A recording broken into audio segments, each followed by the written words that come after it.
त्यसबाट नाभि कमल उत्पत्ति भयो। नाभि कमलमा ब्रह्माजी उत्पत्ति हुनुभयो र ब्रह्माजीले कालान्तर पहिला तप भन्ने शब्द प्राप्त गरे भगवान गणपतिको तपस्या गर्नुभयो र सृष्टि चक्र सञ्चालन गर्नका निमित्त इच्छा गर्नुभयो। तर पनि हुँदै हुँदैन, बन्दैन। अब के गर्ने?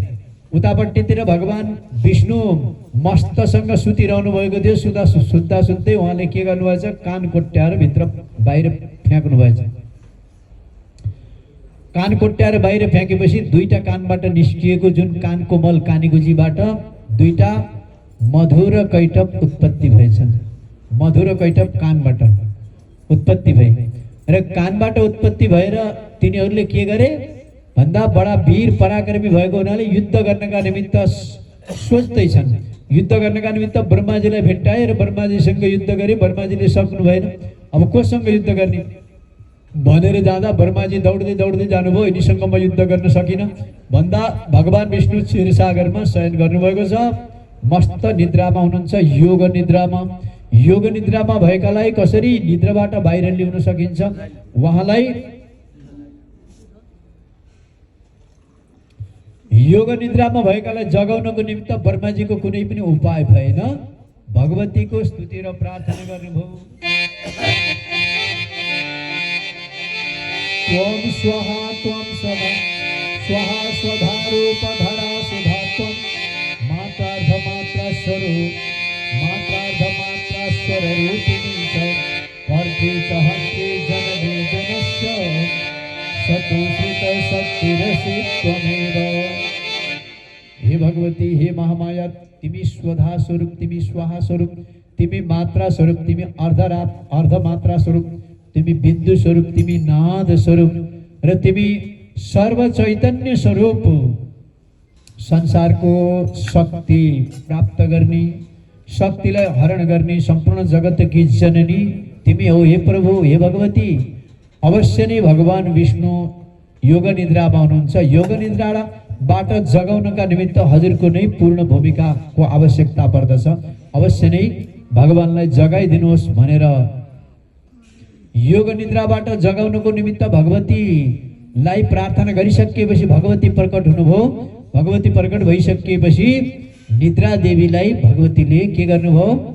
आफ्नो नियन्त्रणमा लिइसकेपछि भगवान विष्णु जागृत हुनुभयो। जागृत त हुनुभयो, जागृत भएर पनि के गर्ने? अब जताततै सृष्टि प्रारम्भ भएकै छैन, जल मात्र छ, अरू केही छैन। तर पनि ती जलैभित्र रहेका ती मधुर कैटप नामरेका दानव युद्ध गर्नका निमित्त लालायित भइरहेका छन् र आइरहेका छन्। अब के गर्ने? यहाँ कुनै पनि उपाय छ कि भनेर सोध्दा अब हामीले भगवान गणपतिको पुकारा गर्नुपर्दछ भनेर भगवानको एकाक्षरी मन्त्र गम गणपतये नमः भन्ने मन्त्रलाई उच्चारण गर्दै सम्पूर्ण देवताहरूले भगवानको गम गणपतये नमः भन्ने मन्त्र जप्न थाले। हामीले पनि पहिला गाइसकेका छौँ भगवान गणपतिको मन्त्र। ओम गम गणपतये नमो नमः सिद्धि विनायक नमो नमः। बडा ताकत छ मन्त्रमा। प्रेमले आनन्दले हृदयदेखि त जसलाई आवाज निकालेर गुन्जन, आवाजको जुन मधुर गुन्जन, मधुर ध्वनि सहित त्यही धुनीमा आफू पनि विलय भएर यो मन्त्रको जप गर्यो भने भगवानसँग अवश्य नै यो आवाज पुग्छ। त्यसमा प्रेम र सद्भाव र मन्त्र, प्रेम पनि मिलोस्, भावना मिलोस् र मन्त्र पनि मिलोस्, सबै मिल्यो भने भगवान कहाँ छिटो पुग्छ, भगवानले सुन्नुहुन्छ। यी देवताहरूले यसरी जपेको मन्त्र भगवानसँग पुग्यो। भगवान जागृत हुनुभयो, भगवान प्रकट हुनुभयो र सम्पूर्ण देवताहरूलाई शक्ति दिनुभयो। र भगवान विष्णुले भगवान गणपतिको जुन विशेष बुद्धिद्वारा मधुकैटपसँग युद्ध गर्ने शक्ति प्राप्त गर्नुभयो र मधुकैटपलाई मोहद्वारा भगवान विष्णुले मार्नुभयो। जब मधुकैटप मरेपछि सम्पूर्ण देवताहरूले जय जयकार गरे। मधुकैटबारी भगवानको जय जयकार गर्न थाले। श्री नारायण भगवानको, मधुकैटबारी भगवानको, सम्पूर्णले भगवानको स्तुति र प्रार्थना गर्न थाले। हामी पनि एकछिन श्रीमन्नारायण गाउने छौँ। श्रीमन्नारायण नारायण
भगवानले मधुकैटभलाई नाश गर्नुभयो।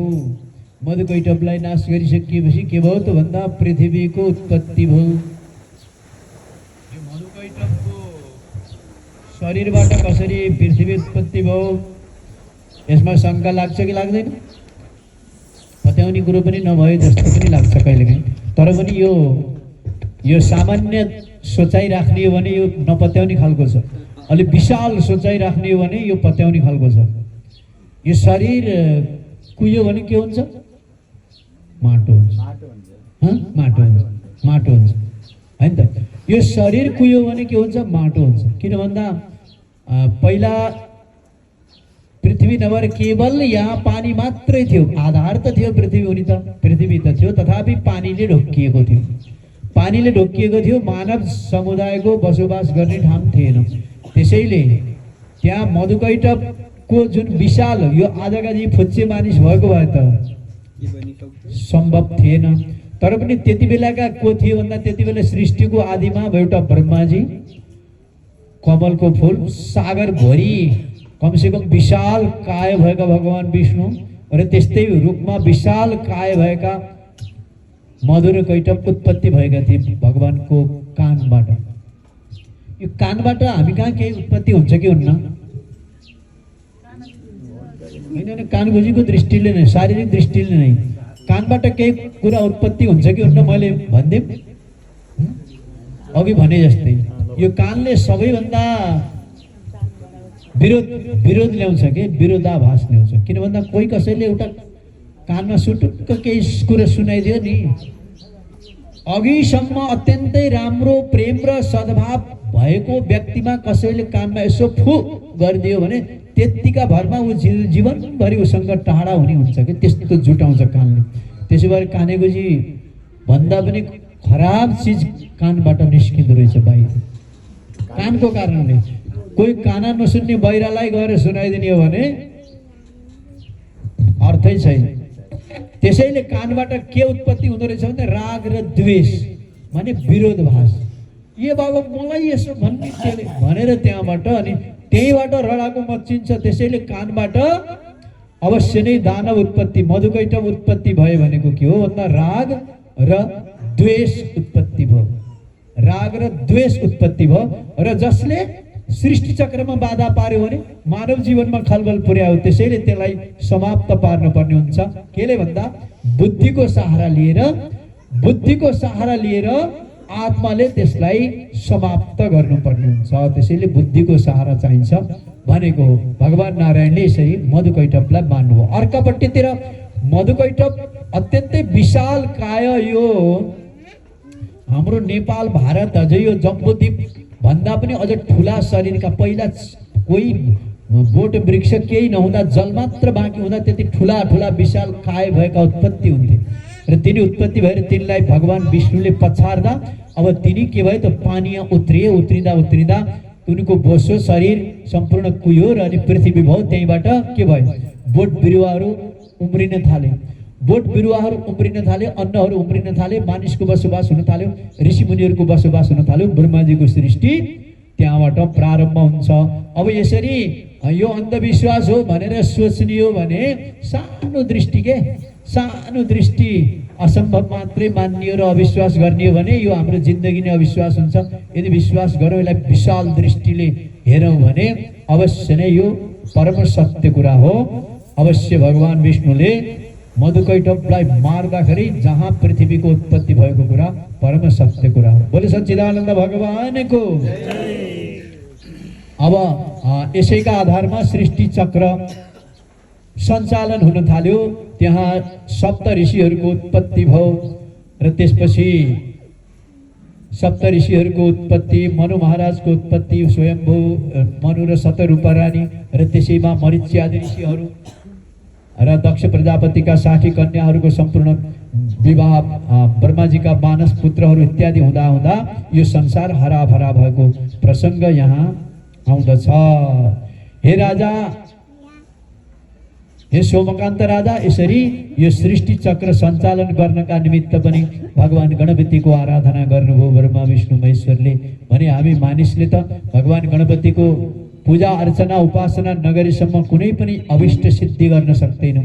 त्यसैले हामीले भगवान गणपतिको अवश्य नै पूजा अर्चना गर्नुपर्दछ भनेर यी प्रसङ्गहरूलाई सुनाउनु भयो। र अब अर्को कुरा, भगवान गणपतिको उपासना पूजन कसले गर्यो, कसले गर्यो र कस्तो प्रकारको फल प्राप्त गर्यो भन्ने एउटा रमाइलो कथा यहाँ जोडिन्छ। कौडिन्नी नाम परेको नगरमा, के नगर रे? कौडिन्नी नाम परेको नगर थियो। नगरको नाम पनि कौडिन्नी। कौडिन्नी गोत्रीय बन्धुहरू त्यहाँ धेरै बस्दथे, त्यसैले कौडिन्नी नगर भनिन्छ। कौडिन्नी गोत्रीय बन्धुहरू त्यहाँ धेरै बसोबास गर्दा रहेछन् र त्यसैले कौडिन्नी नगर त्यसको नाम रहेछ। जहाँ कौडिन्नी नगरमा भीमराव नाम परेका राजाले राज्य गर्दथे। के राजा? भीम नाम परेका राजा। भीम राजाले राज्य गर्दथे। उनकी रानीको नाम थियो चारुहासिनी र उनी दानवीर सुर। जहाँ राजकीय गुणहरू थिए, धर्म अनुसार, नीति र नियम अनुसार र कानुन अनुसारको राज्य सञ्चालन गरेर सम्पूर्णको मन जित्न सफल भएका यी राजालाई एउटा दुःख भने थियो, उनका घरमा पुत्र थिएन। पुत्र नहुँदा दुःखी भएका यी भीम राजाले अनेक प्रयत्न गरे पुत्र प्राप्तिका लागि, तथापि पुत्र जन्म भएन। पुत्र जन्म नभएको कारणले उनी अत्यन्तै दुःखी थिए। अब के गर्ने? यो गृहस्थी अर्थात् यो राज्यको भार सम्पन्न गर्ने कोही उत्तराधिकारी नभएसम्म मेरो जीवनको उत्तरार्ध कसरी सुखपूर्वक व्यतीत होला भनेर उनी चिन्तित भए।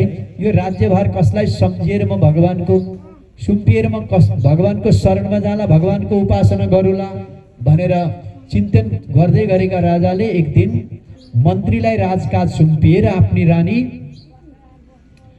रानी चारुहासिनीका साथमा वनमा हिँडे। झोलामा केही खर्च राखे अनि बोके अनि सरासर वनतिर गए। कमसे कम पनि वनमा ऋषिमुनिहरूको बास हुन्छ, आश्रमहरू हुन्छन्, वहाँ सङ्गत पाइन्छ, केही उपायको बारेमा त सोच्न पाइन्छ भनेर भीम नामरेका राजा कहाँ गएछन्? वनमा गएछन्। वनमा गइसकेपछि मात्रै त्यसको उपाय निस्किँदो रहेछ।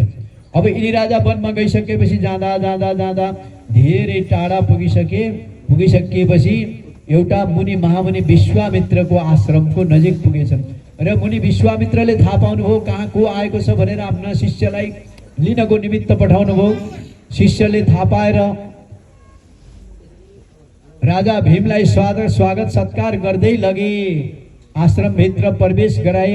आश्रममा स्वागत सत्कार पूर्वक आगमन हेतुको बारेमा सोध्यो। आगमन हेतु माने के कारणले पाल्नु भएको होला भनेर आगमन हेतु बताइयो। वास्तवमा आगमन हेतु नसोध्दा पनि केही फरक पर्दैन, यहाँ केही शिष्टाचार मात्रै हो। कोही पाउनु आउनु भएको छ भने आगमन हेतु नसोचिकन स्वागत सत्कार गर्ने।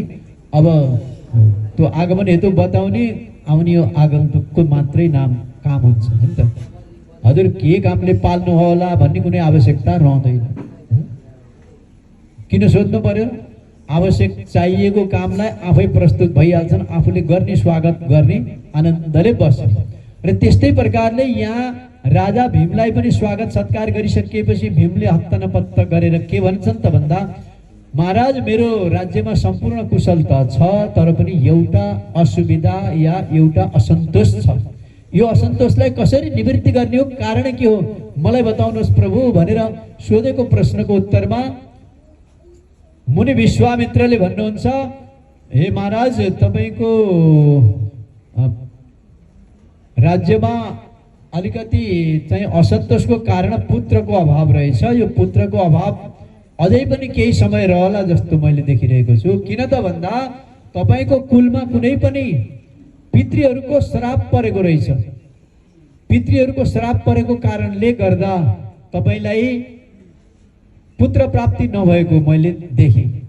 ऋषिमुनिहरू त्रिकालदर्शी यसैले भनिन्छन्, जहाँ भूत भविष्य वर्तमान सम्पूर्णलाई जान्दछन्। ध्यान गरे भने उसको पहिला जन्ममा कस्तो प्रकारको दोष थियो त्यो सम्पूर्ण पत्ता लगाउँछन्। त्यसैले त त्रिकालदर्शी मुनिहरू थिए। कुनै मन्त्रको यन्त्रको प्रयोग नगरिकन केवल ध्यान दृष्टिबाट सम्पूर्ण पत्तो लगाउने मुनि विश्वामित्रले राजा भीमको पूर्व जन्मको बारेमा सम्पूर्ण पत्तो लगाएपछि फेरि एउटा कथा प्रारम्भ गर्नुहुन्छ। मुनि विश्वामित्रले कसको? भीमका अगाडि भीमलाई एउटा कथा सुनाउन लाग्नु पूर्व जन्मको। अब एउटा पूर्व जन्मको वृत्तान्त अनुसार बल्लभ नाम गरेका राजाले राज्य गर्दथे। कमला नाम गरेकी उनकी पत्नी थिइन्। बल्लभ राजा र कमला नाम गरेकी उनकी रानी थिइन्। उनको पुत्रको नाम थियो दक्ष। तर पनि यहाँ बल्लभ नाम गरेका क्षत्रिय राजालाई पुत्र जन्म त भयो, दान पनि गरे, अनेक अनेक प्रकारले सम्पूर्णलाई खुसी बनाए। उनका दरबारमा खुसीको जुन सीमा रहेन कि चाहिने भन्दा पनि बढी खुसी भए। तर पनि के गर्ने, त्यो बालक त बढ्ला भन्दा झन् घट्न थाल्यो। अनि उसका अङ्ग प्रत्यङ्गहरू चल्दैनन्, विकलाङ्ग भयो। विकलाङ्ग भनेको हातले नि काम नगर्ने, खुट्टाले पनि काम गर्दैनन्, अनि कानले पनि कान पनि सुन्दैन, आँखा पेली पार्छ, जिब्रो ल्याप्रा पार्छ, अलिअलि खान्छ। सामान्य सास फेर्नेदेखि बाहेक अरू कुनै पनि भएन। सामान्य वृद्धिमा पनि कमी भयो। त्यसैले विकलाङ्ग पुत्र जन्मियो। त्यो पुत्र विकसित बन्नै सकेन। त्यसपछि वैद्य ल्याए, डाक्टर ल्याए, अनेक प्रकारका जडीबुटीको उपाय गरियो, कुनै पनि उपाय सुझेन, त्यहाँ जोडिएन, त्यसलाई कुनै पनि फाइदा भएन। भनेपछि राजा बडा झोकिला स्वभावका पनि थिए। अब यसदेखि उपरान्त ए कमला, म तिमीलाई यस घरमा देखिरहन सक्दिनँ, यो मेरो छोरोलाई, यो दक्षलाई पनि म देख्न सक्दिनँ भनेर उनले गाली गर्न थाले। उनी दिक्क भए, गाली गर्न थाले र घरबाट निकालिदिए। उनीले के गर्ने बिचारी, अब यो पुत्रलाई मैले परित्याग गर्न सक्दिनँ भनेको पुत्रको मायामा अत्यन्तै भाव विभोर भए कि आफ्ना पुत्रलाई काखमा राखेर, विकलाङ्ग पुत्रलाई काखमा राखेर उनी घरबाट निस्किन्। 5 वर्ष भइसक्दा पनि न कोल्टी फर्न सक्छ, न हिँड्न सक्छ, न डुल्न सक्छ, न खान सक्छ। र त्यस्तै प्रकारको विकलाङ्ग पुत्रलाई लिएर हिँडिन्। राज परिवारबाट निस्किएको हुनाले स्वाभाविक रूपमा उनका गहना गुरियाहरू पनि साथमा थिए। अलिकति धन सञ्चय पनि थियो, कहीँबाट केही खाउँला भन्ने थियो। तर पनि साथमा कोही पनि साथी नभएको हुनाले बाटोमा तिनलाई चोर पछाडि लागे र आफ्ना साथमा भएका गहना गुरियाहरू र अलिकति धन सम्पत्तिहरू केही थियो, ती सम्पूर्ण लुटपाट गरेर लिएर गए। अब के गर्ने, उनी कहाँ जाउन्, कहाँ बसेर खाउन्? उनलाई बडा गाह्रो पर्यो। जीवन धान्नका निमित्त बस्ने ठाउँ पाइँदैन। बालक यस्तो रोगी छ र भन्दै चिन्तित हुँदै उनी घरबाट निस्किन्। धेरै तीर्थहरूको भ्रमण गर्दै भानुनगर नाम गरेको ठाउँमा पुगिन्। जहाँ जाँदा एउटा ब्राह्मण, यस्ता ब्राह्मण निस्किए कि अत्यन्तै तेजस्वी, शरीरभरि विभूति घसेका छन्, रुद्राक्षमाको माला लगाएका छन् र साक्षात देवता तुल्य छन्। र त्यस्ता ऋषि त्यहाँबाट बाटो हुँदै गए र त्यहाँको स्पर्श, त्यहाँको जुन शरीरको भस्म हो, शरीरमा लगाएको भस्म हो, त्यसको कण त्यस बालकमा पर्यो। र त्यहाँ बसेर माग्नै थिइन्। उनले माग्नका निमित्त भिक्षा गर्न जाँदै थिइन्। त्यसै क्रममा एक ठाउँमा मन्दिरको पेटीमा बालकलाई सुताएर उनी भिक्षा माग्न, खानेकुरा माग्न कहीँ गएकी थिइन्।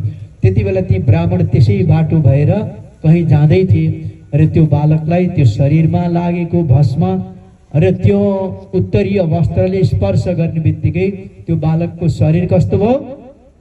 हात चल्न थाले, खुट्टा चल्न थाले र त्यस्तै प्रकारले अङ्ग प्रत्यङ्गहरू बिस्तारै निदाएर झमझमाए झैँ झमझमाउन थाले। एकछिन त हात खुट्टा बेसरी चलाउन थाले। सम्पूर्ण वरिपरिका माग्नेहरू बसेर हेरे, यसले खुट्टा चलाएको थिएन, अहिले खुट्टा चलाउन थाल्यो, ओइ हाँस्न थाल्यो, बोल्न थाल्यो, भन्न थाल्यो। सबैको देखादेखै बालक दक्ष त उठ्न थाल्यो, टेक्न थाल्यो, अनि हिँड्न थाल्यो। ओहो, मेरो आमा कहाँ जानुभयो मलाई छोडेर भनेर आमाको खोजीमा ऊ निस्किन थाल्यो। हुँदा एकछिनपछि उनी भिक्षा मागेर आउँछिन् त आफ्नो बालकलाई खुट्टाले टेकिरहेको, हात चलाइरहेको, बोलिरहेको रूपमा पाउँदा उनी अत्यन्तै आश्चर्यचकित बन्दछिन्।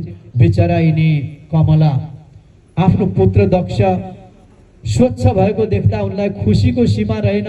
भगवानको कृपा भयो भनेर भगवानलाई जय जयकार गर्दै अब कहाँबाट, कसबाट, कसरी कृपा भयो भनेर सोझखोज गर्न थालिन्।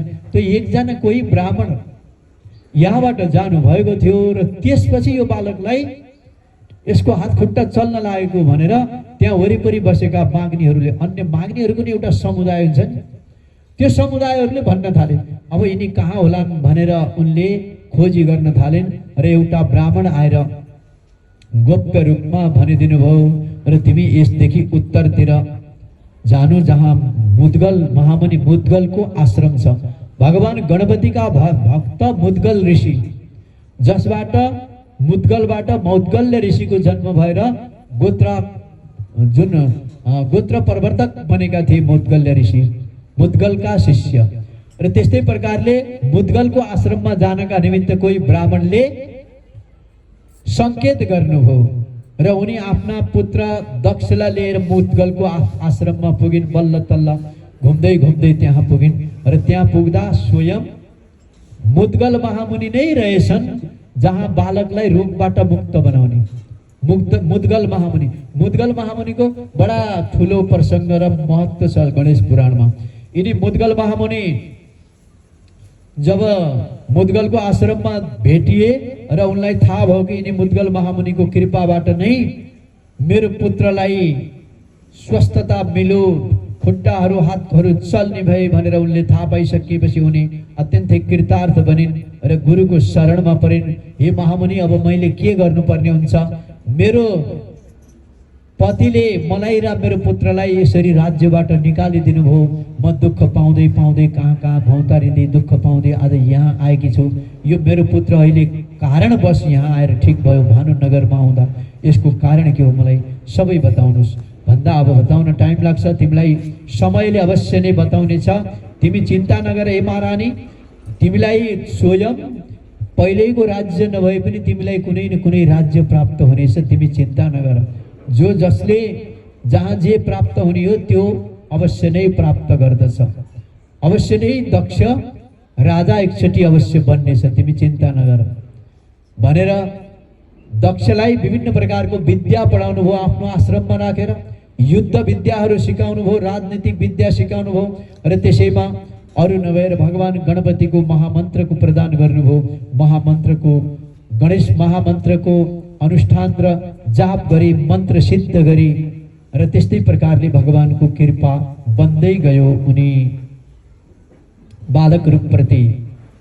र उनको यस्तै प्रकारले दिनचर्या व्यतीत हुँदै गयो र व्यतीत हुँदै हुँदै जाँदा उनी जब उनलाई एउटा स्वप्न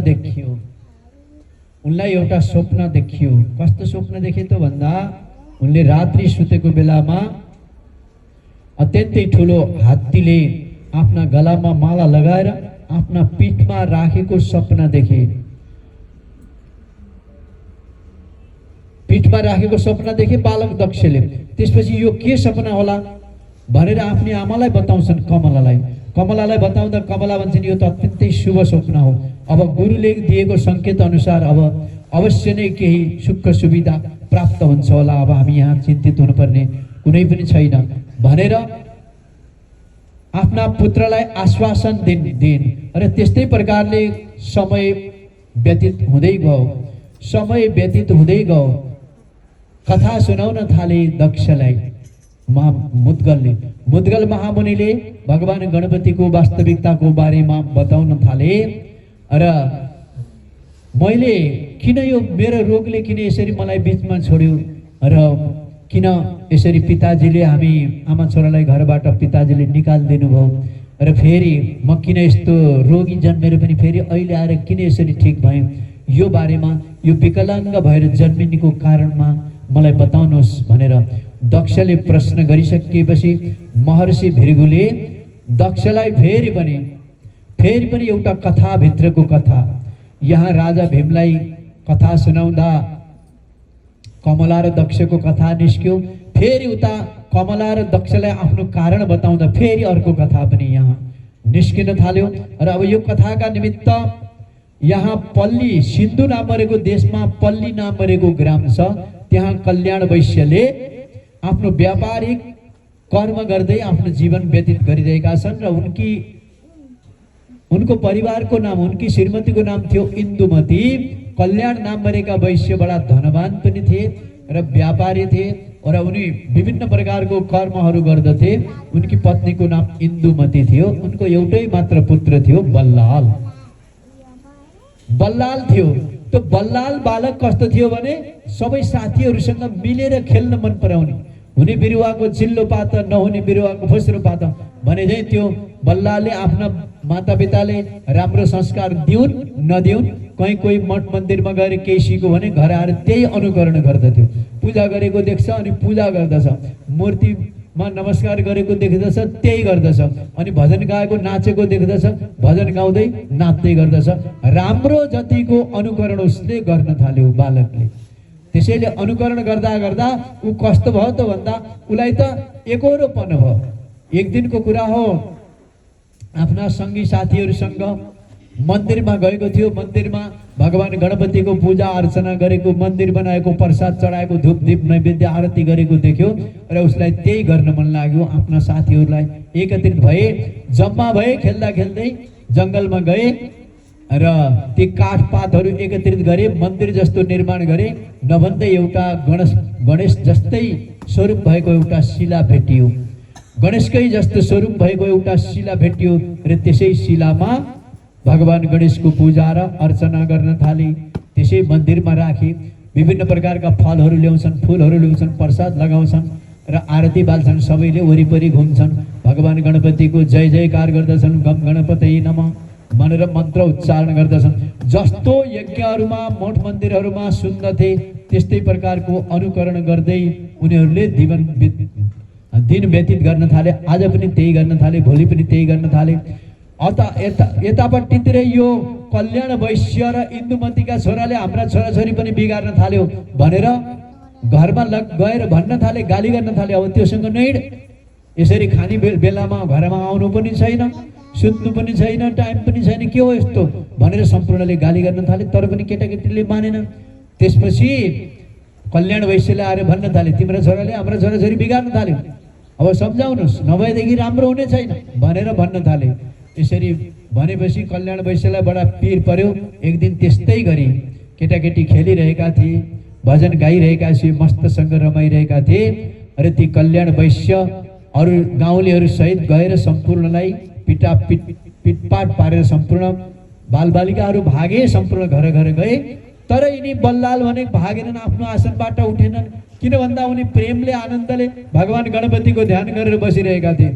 उनलाई त थाहा नै भएन को कहाँ गयो भने। यसो आँखा हेर्छन् त बाउले लट्ठी लिएर अगाडि उभिरहेका छन् र तँलाई सम्पूर्ण साथीहरूलाई बिगार्ने त दुष्ट भनेर उनलाई कुट्न थाले। लट्ठीले ती कलिला हात पाउमा कुटे र राता राता डाम बसे र मन्दिर पनि भत्काइदिए र त्यहाँ रहेको भगवान गणपतिको मूर्ति स्वरूप शिलालाई ठुलो झाडीमा लगेर फ्याँकिदिए।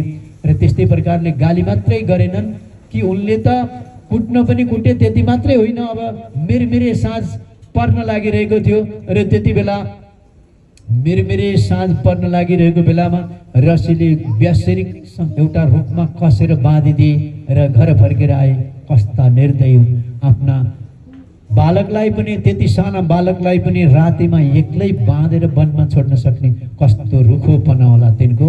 त्यसै भएर सम्पूर्णले विचार गर्न थाले कि यसले त साँच्चै नै दुःख दिने भयो बालकलाई त भनेर अरू सबैको दया आयो। आएर के गर्ने, ऊ ल्याउन पनि एकचोटि फर्केर पनि हेर्न आएन बल्लाल बालकलाई बिचरा।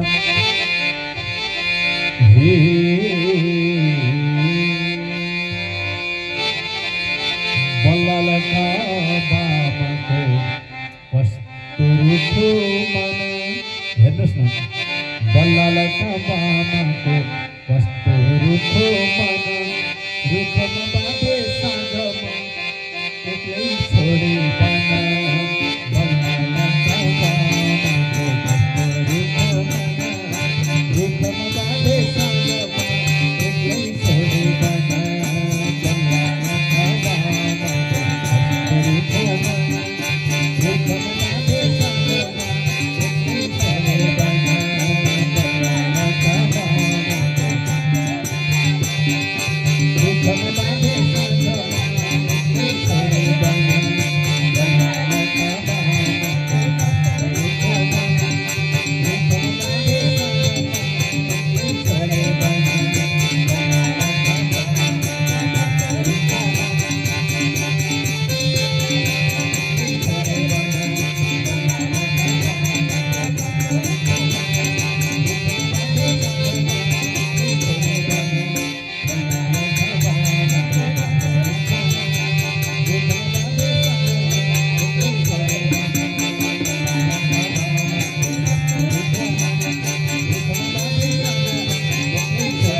बिचरा त्यो बालकलाई एक्लै वनमा छोडी बाँधेर छोड्यो। अब बिचरा के गरोस्?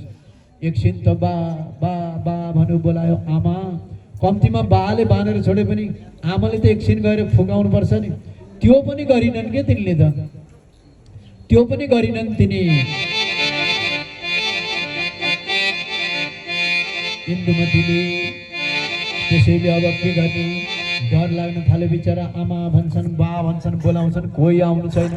झ्याउगिरी कराउन थाले अन्धकारले। रात्रिले आफ्नो कालो च्यादर जताततै फिजाइन्। त्यति बेला के हेरिन्छन् रात्रिले?